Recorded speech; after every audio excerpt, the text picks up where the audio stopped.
En estos momentos, sin más preámbulo, queremos dejar a nuestro hermano José Luis Cintrón en el mensaje de la palabra.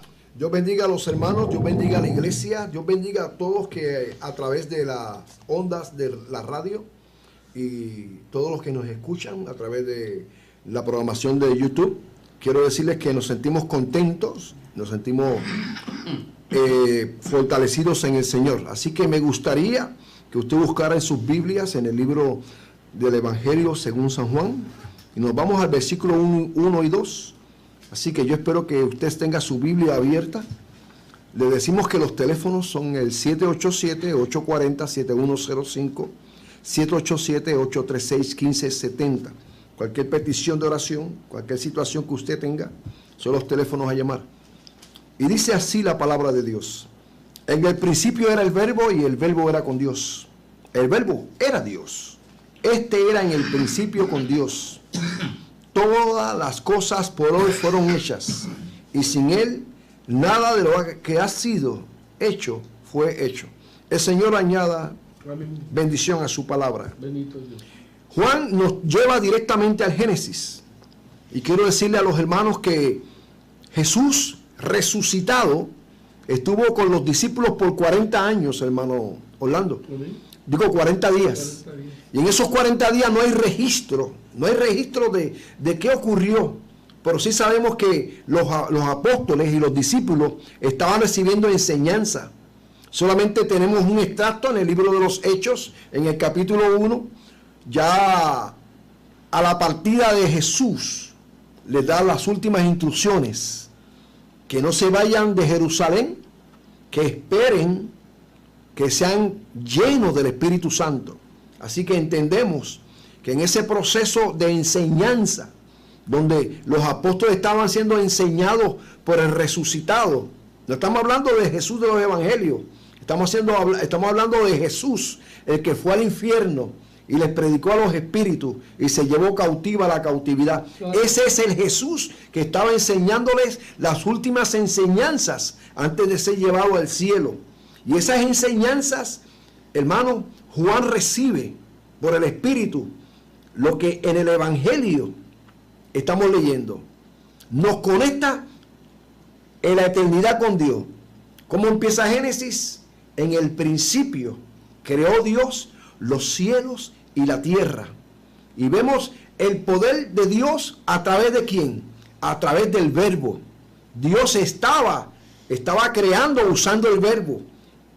No es por eso que Juan interpreta lo que el hermano Moisés estaba escribiendo por revelación, porque es Moisés el que nos lleva al Génesis.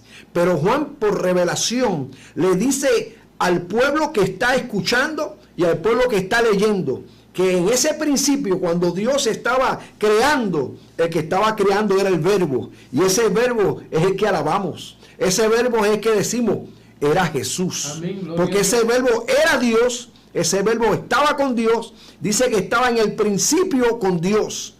El milagro de la concepción, donde Dios mismo se vierte, Dios mismo se derrama, Dios toma cuerpo en Jesús. Y esa dicotomía que tenía Jesús, el Hijo de Dios, Emmanuel, Dios con nosotros, ese cordero inmolado. Sería impresionante, hermano Orlando, estar allí en ese momento cuando el resucitado está enseñándole a los discípulos. Me imagino que muchos de ellos estarían mirando cómo sus palmas, todavía con clavos, marcas de los clavos, porque eso fue lo que se llevó Jesús para el cielo, hermano. Si hay algo que hay en el cielo que el hombre ha hecho en el cielo, son las marcas de Jesús. Eso es así. Imagínense, el Señor, cuando pecamos, presenta al Padre sus marcas. Yo morí por ellos. Bendito Dios. Cuando el acusador dice, fulano es pecador, fulana es pecadora, viene Jesús en el trono santo, Señor, yo morí por ellos. Aleluya. Enseñando ¿qué? Las marcas. Y era interesante cuando el que estaba allí, el cordero inmolado, podía hablar con los discípulos y todavía estaban sus marcas. Capítulo 5 de Apocalipsis. Cuando Juan este mismo Juan que está escribiendo va al cielo y es arrebatado, capítulo 4, sube acá y se encuentra en el trono de Dios. Sí, Señor. Y ve al que está sentado en el trono, pasándole el libro con los 7 sellos al que tenía que las señales de los clavos en la cruz. Dice que anuncian un león, pero aparece un cordero como inmolado. ¿Qué significa como inmolado? Un cordero sacrificado. Había manchas del sacrificio, las marcas que el hombre le hizo a Jesús. Santo. Y dice el profeta, y le dirá aquel día, y esas marcas que tienes en tus manos, con ellas fui herido en la casa de mis amigos. En Zacarías. Es la profecía, ya dando a entender que el maestro tiene sus manos marcadas. Pero Juan lo lleva a un extremo más profundo, el escenario de la creación, el verbo, la palabra. No en balde cuando Pedro le dice a Jesús, hemos pescado toda la noche. Y está hablando un hombre profesional de la pesca. Pedro dependía de la pesca. Y el pescador cuando va a pescar, sabe cuando hay pesca. Y cuando no hay pesca, se va para su casa. Porque él vive de la pesca. ¿Cómo un carpintero puede enseñarle a un pescador? Pero Pedro dice, echo a un lado mi experiencia. Santo. Echo a un lado mi sapiencia. Pero en tu palabra, yo voy a echar la red. Bendito Dios. Yo voy a creer a lo que tú dices. Y en tu palabra yo voy a echar la red. ¿Qué enseñanza, iglesia? ¿Qué enseñanza? Aquel que caminó con Dios. Aquel verbo que se hizo carne. Y si Pedro entendió el mensaje de lo que significa la palabra, la confianza que debemos tener en la palabra. La iglesia se le llama la iglesia de la palabra. El manual de Dios. Sí, Señor. El manual de Dios, la Biblia. Lo importante que entendamos, iglesia, en este día es que nosotros tenemos las noticias. El mundo tiene las calamidades, las malas noticias. El periódico vende malas noticias. El noticiario enseña malas noticias. El mundo se mueve por las malas noticias. Sí. Pero ¿quién tiene las buenas noticias? La iglesia. Bendito Dios. ¿Qué significa evangelio? Buenas noticias. Entonces, si el evangelio está encubierto entre los que se pierden. Porque usted, que tiene la buena noticia, no está haciendo como dijo Pedro, en tu palabra yo voy a echar la red. ¿Ve? En tu palabra yo voy a echar la red. Vamos a confiar en la palabra. Vamos a creer a la palabra. Imagínense, Juan, recibiendo esta enseñanza del Jesús resucitado, está entendiendo y dando a entender dos cosas. Que el que estaba en el principio iba a estar con ellos hasta el fin. ¿Sí? El que estaba con ellos desde el principio, desde el Génesis, iba a estar con ellos hasta el fin. Y esa promesa todavía es vigente. Sí, Señor. Pero era menester. Porque en Génesis se ve la Trinidad. Cuando dice, hagamos al hombre, está hablando Dios Elohim. Y cuando usted busca Dios Elohim, está hablando de un Dios plural. Hagamos. Está Dios y está el Hijo. Dios creando y el Hijo es la palabra. Y el Espíritu de Dios, ¿dónde estaba? Sobre la faz del abismo. Amén. Gloria a Dios. Siempre donde hay situaciones difíciles, va a estar ¿quién? El Espíritu Santo. Porque siempre que aparece la palabra abismo en las Escrituras, está hablando del infierno. No en balde cuando viene el gadareno poseído, cuando ve al Jesús glorificado, Marcos capítulo 5, dice la Biblia que el gadareno se arrodilla, y no era él, eran los demonios. ¿Qué tienes con nosotros, Jesús Nazareno? Has venido antes de tiempo para atormentarnos. ¿No nos eche a dónde? No nos eche al abismo. ¿Ah? No nos eche al abismo. Porque el abismo es tan y tan malo que los demonios no quieren ir. hermano Orlando. Es tan malo el abismo que los demonios no quieren ir. Entonces, iglesia, la iglesia de la palabra, vamos a permitir que la gente se vaya al abismo, cuando el abismo fue creado para el diablo y sus ángeles. Entonces, la iglesia, el pueblo de la palabra, el pueblo que tiene la solución a problemas, ¿qué va a hacer? Todos los domingos vamos a ¿qué? A llenarnos de la palabra. ¿Qué va a pasar el lunes? ¿Qué va a pasar el martes? ¿Qué va a pasar el miércoles? ¿Qué va a pasar el jueves? Entonces caemos al otro domingo. ¿Qué hacemos? ¿Qué tenemos? ¿Dependemos de las emociones? ¿Dependemos de lo que el pastor nos trae todos los domingos? Ese no es el propósito de Dios. Así como los apóstoles entendieron el poder de la palabra, la iglesia debe entender el poder de la palabra. Y el poder de la palabra se puntualiza y se hace efectiva, porque el que dijo que estará con nosotros, lo prometió, lo cumplió, y dijo dos palabras importantes: es menester que yo me vaya, para que venga ¿quién? El Consolador. Aleluya. Aquel que estaba ¿qué?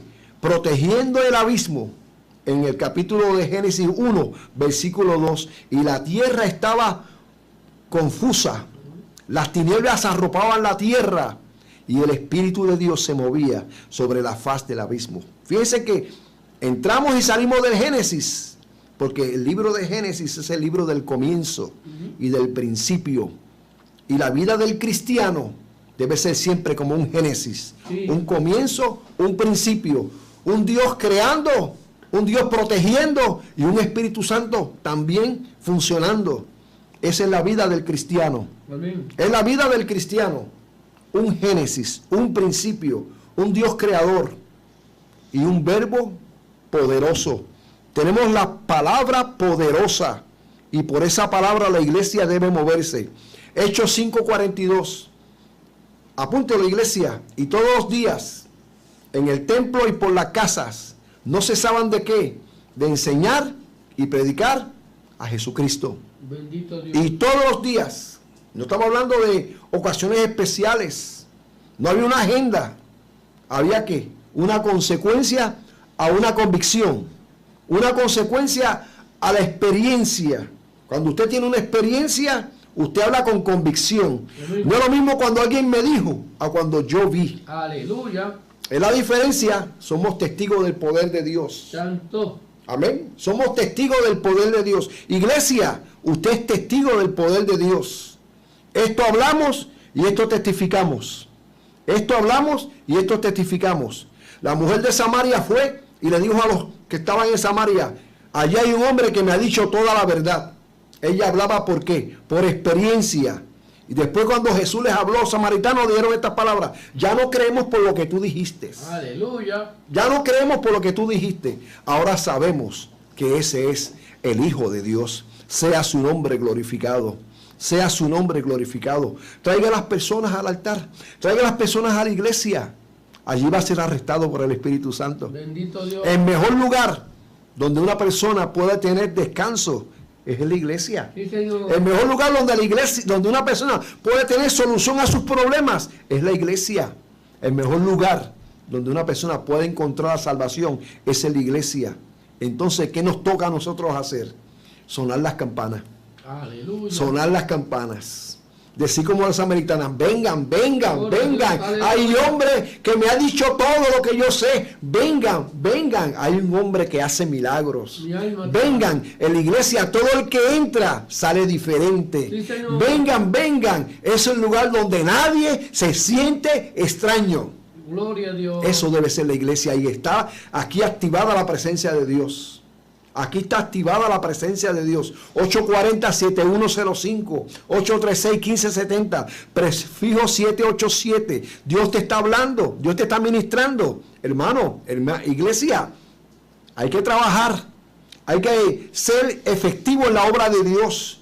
No es tiempo para la religión. Mientras el cristiano juega a la religión, Satanás no juega a ser diablo. Satanás sabe que él es el acusador. Satanás sabe quién es. Él actúa a base de lo que él es. La iglesia no puede detenerse. No es tiempo de jugar a la religión. Es tiempo de despertar. Amén. Es tiempo de poner en práctica. Dios está buscando hacedores, no aquel que se sienta y dice, mi Señor tarda en venir. Oh, qué complaciente. Aquel siervo que dijo, mi Señor tarda en venir. Pero la iglesia que tiene convicción dice, Maranata. Gloria a Dios. La iglesia que ama a Dios y sabe dónde está parada dice, Maranata. Santo. El Señor viene. Gloria a Dios. El Señor viene. Pero el que es conformista dice, mi Señor tarda en venir. Mi Señor tarda en venir. Siempre estamos escuchando Cristo viene. Siempre estamos... Desde que mi abuela era señorita, Cristo viene. Pero cada día que yo le quito el calendario es un día menos que me acerco a la venida del Señor. Y si no viene, yo me voy con Él. Aleluya. Hay un tiempo establecido, hay una fecha de caducidad. Todos tenemos fecha de caducidad, hermano. Así. Va a haber un momento en que tú vas a abrir tus ojos a la eternidad. Y entonces vas a pasar por el proceso. ¿Qué tú hiciste con lo que yo te di? ¿Qué tú has hecho con el talento que te he dado? Tú sabes, siervo malo, que yo cosecho donde nadie ha sembrado. Donde nadie trabaja, yo estoy funcionando. ¿Qué tú has hecho con lo que yo te di? Y todos los días, en el templo y por las casas, no cesaban de qué? De enseñar y predicar a Cristo. Esa es la fórmula. Primero se enseña. Amén. La gente va a ver si tú eres un cristiano verdadero. ¿Cómo tú sabes que tú eres cristiano? Preguntemos a los vecinos. Esos vecinos son los que te van a decir si tú eres cristiano. Sí, Señor. Ah, ese va con la iglesia, con la Biblia, pero después que suelta la Biblia, yo no sé, yo no voy a la iglesia porque esa gente se pasan peleando. Oh, qué triste, ¿verdad? Qué triste, qué triste. Primero se enseña con el testimonio. Sí, Señor. Primero se enseña con tu vida. Cristianos que dicen malas palabras, no lo soporto. Yo no soporto al cristiano que dice malas palabras. ¿Sabe por qué? Porque su vida no está enterrada. Su vida no está enterrada. Cuando en tu mente y en tu corazón está la palabra de Dios, hay una palabra, una buena palabra y no una mala palabra. Que ninguna palabra corrompida salga de vuestros labios. Eso dice la Biblia. Y todos los días en el templo y por las casas no cesaban de qué? De enseñar. Venía lo segundo. ¿Y predicar a quién? Predicar a Jesucristo. Y para predicar no hace falta anunciar. Somos cartas leídas por los hombres. Aleluya. Somos cartas leídas por los hombres. ¿Qué mensaje estás dando tú en tu comunidad? ¿Qué mensaje estás dando tú? Recuerda que la palabra estaba en el principio. Esa palabra que estaba creando, esa palabra que estaba funcionando, es la palabra que está en mi boca. Es la palabra que está en mi boca. Soy dueño de la palabra que está en mi boca. Y soy esclavo de los efectos de esa palabra que sale de mi boca. Si yo predico la palabra, esa palabra va a traer bendición que arrastra vidas. Si lo que sale de mi boca no es palabra de Dios, estoy alejando las vidas. Estamos en tiempos difíciles. Y la iglesia necesita reenfocarse. El profeta dijo, paraos en los caminos y pregunten por las sendas antiguas. Porque dos males ha hecho mi pueblo, dos males. Han cavado cisternas rotas que no retienen agua. Así. Y me han abandonado a mí el agua de vida. Fuente de vida. Sea su nombre glorificado. Sea su nombre glorificado. Ay, poder. Porque dos males ha hecho mi pueblo. Por eso dice el profeta Jeremías, paraos en los caminos. Paraos en los caminos y pregunten por la senda antigua. Estaba hablando con el hermano Orlando. Las cosas que hemos visto, porque mi hermano Orlando y yo somos de la época de los 70. Y a veces hablar del pasado quizás no agrade a mucha gente, pero yo tengo que buscar dónde anclarme. Israel siempre miraba a la montaña. Alzaré mis ojos hacia los montes. ¿De dónde vendrá mi socorro? Yo no puedo mirar a Jerusalén ni puedo mirar a la montaña. Yo miro a la experiencia, Aleluya. a lo que yo encontré en Jesús y lo que se ha perdido. ¿Se ha perdido qué?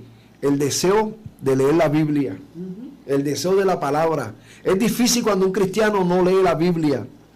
A veces sabemos los nombres de todos los cantantes cristianos, sabemos las letras de todas las canciones cristianas, pero hermano, ni los cantantes cristianos, y respeto a los cantantes cristianos, ni lo que cantan los cantantes cristianos, es la palabra de Dios. Santo. Es la palabra de Dios. Sí. Y estas palabras que yo te mando hoy, las hablará a tus hijos. La repetirás en el camino, la pondrás en los postes de tu casa, hablarás de ella al acostarte y al levantarte. La fe viene por el escuchar de la palabra de Dios. Nuestra generación se ha levantado en un ambiente bonito. Hay muchas promociones, pero no hay unción. Hay mucho entretenimiento, pero no hay unción. El Espíritu Santo es una figura decorativa. Mucha gente piensa que el Espíritu Santo es una palomita. Mucha gente piensa que el Espíritu Santo es una lagrimita. Mucha gente piensa que el Espíritu Santo es una cosquillita. El Espíritu Santo es Dios. Aleluya. El Espíritu Santo estaba, aleluya, sea su nombre glorificado, teniendo el control en el libro de Génesis. Estaba moviéndose sobre la faz del abismo. La iglesia poderosa fue poderosa porque vino sobre ellos, ¿qué? Una cosquilla, no. Vino el poder del Espíritu Santo. Jesús dijo, ¿va a venir quién? Va a venir el Consolador, el Paráclito, el Ayudador, el que habla. Yo le quitaría al libro de los Hechos el nombre Los Hechos de los Apóstoles y pondría Los Hechos del Espíritu Santo. Porque desde que empieza el libro de los Hechos, la figura principal es ¿quién? El Espíritu Santo. Ya se le saca el velo al Espíritu Santo. Ya no es un secreto a voces del Viejo Testamento. Es una realidad activa. Y el Espíritu Santo empezó a tomar forma. Y no solamente trajo forma, trajo poder a la iglesia. Y el Espíritu Santo hablaba a la iglesia. El Espíritu Santo ordenaba a la iglesia. Y eran edificados por la palabra y por el Espíritu Santo. Cuando viene Ananías y Zafira, ¿le mintieron a quién? No fue a Pedro, mintieron al Espíritu Santo. Y es triste, hermanos, porque cuando mueren Ananías y Zafira, mueren en el Nuevo Testamento. Ese es el Dios celoso. Dios es tan celoso con su palabra y tan misericordioso que Jesús dice, no los mate, yo morí por ellos. Pero mucha gente, hermano, y no voy a ofender a nadie, si se murieran 2 o 3 en la iglesia tuviera respeto. Si se murieran 2 o 3, la iglesia tuviera respeto. Esa indiferencia que cuando se está predicando no se le hace caso al predicador. Esa indiferencia que cuando se dice vamos al altar a orar, la gente se va a mascar chicle o a mirar el celular, porque esto es una desgracia dentro de las iglesias, un elemento que puede ser para evangelismo. Hoy en día la gente se mete a las redes y cuando se está predicando suena el teléfono o se levanta cualquiera con el celular. Entretenimiento, hermano. El Espíritu Santo no tiene sustituto. La iglesia, después que se fue Jesús, por 19 siglos, la iglesia fue sostenida por el Espíritu Santo. La iglesia fue sostenida por el Espíritu Santo. La iglesia hoy necesita ser sostenida por el Espíritu Santo. El Señor añada bendición a su palabra. Dios bendiga a los que están escuchando este mensaje. No sé si el hermano Orlando, ya en pocos minutos tenemos el espacio para la oración o el llamado. Simplemente quiero compartir con ustedes que ha sido una bendición estar aquí con ustedes. Me siento honrado. Dios les bendiga y recuerden, Maranata.